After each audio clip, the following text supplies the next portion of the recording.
Hey YouTubers, welcome back to our Desert Have a Garden. This is our watermelon plant. I have it in a bed with an okra and just some other watermelons. It is here right next to our grapevine underneath it. This area gets a little bit of sun, maybe 4 hours a day starting in the morning. Right now it's early morning. And we are in the middle of August with temperatures about 117 during the day and lows in the low hundreds at night. Doesn't cool off much here in our desert area. And this Desert King watermelon has just been growing beautifully. It's probably 8 to 10 inches long and it's quite round, but it is an oval shape. But I have to show you what we discovered this morning that was highly disappointing. Over here, see that? Rats. Rats are definitely a 4-letter word around here, and they just chomped right into that, and I'm so disappointed. I'm going to cut it off and probably give it to the chickens. I don't know if this was quite ripe. I don't suspect that it is. Usually the underside gets a little bit of scarring. Let's see how it looks here. Well, it looks pretty close to having been ripe anyhow. And usually this part of the stem dries out when it's ready to harvest, and it's not quite dry. So I'd say that this watermelon wasn't ready for harvest yet. I've been watching it so closely, eagerly awaiting harvest, and here we are, the rats destroyed it. But the chickens will get a nice little snack out of it, and we'll compost whatever they don't eat, maybe the hard rind. And so we're continuing to battle with rats. We have used rat poison on some. On others we've been able to shoot them with the pellet gun, and then we haven't trapped any. We don't believe in catch and release when it comes to rats. So we'll just have to keep trying to stay on top of the rats as we're getting a new second harvest fruit ripening these days. Same thing with these okra, have been flowering very nicely. I just harvested one yesterday. Same thing, fear of the rats, but these plants are coming into their second life here despite the extreme heat. As far as irrigation, we have adjusted our irrigation to 5 minutes twice a day on the drip irrigation. You see here is the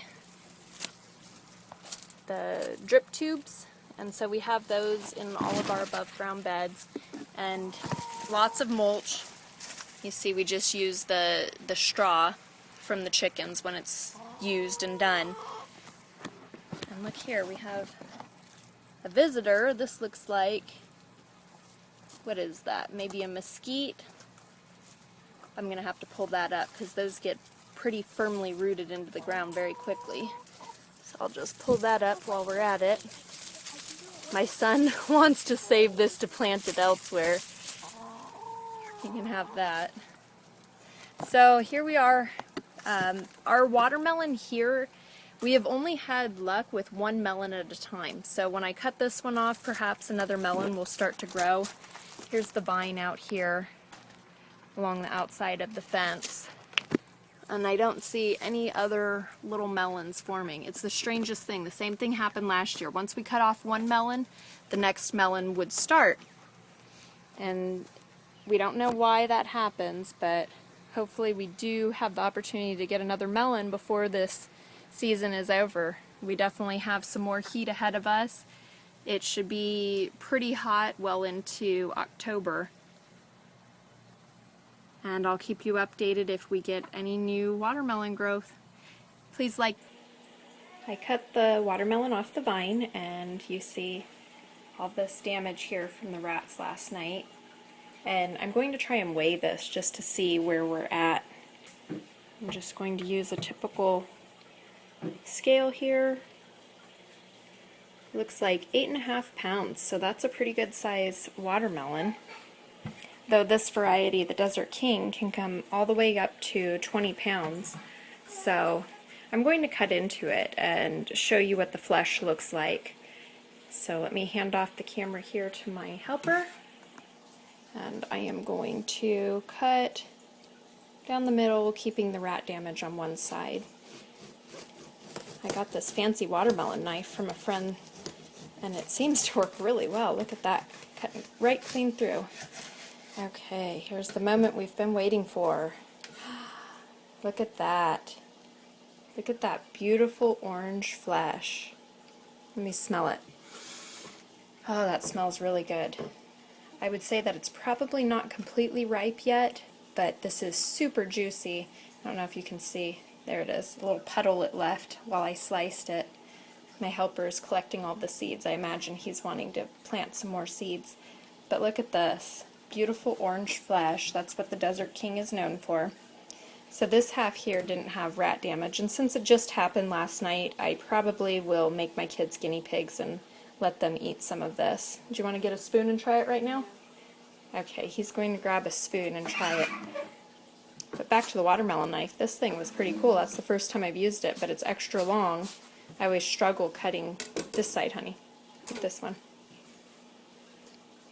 Let's see what the taste test reveals. What's Yum. Yum. Is it juicy?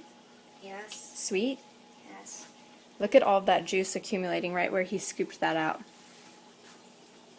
That looks like a super awesome watermelon. And the reason I'm not trying it is because I do have an allergy to melons, so I can't eat it. So I'm super disappointed that the rats got this half over here. Where is it? Underneath there. But 8.5 pounds for our first Desert King watermelon. And it's juicy and sweet, says the taste tester. Please like our video and subscribe to our channel for more updates.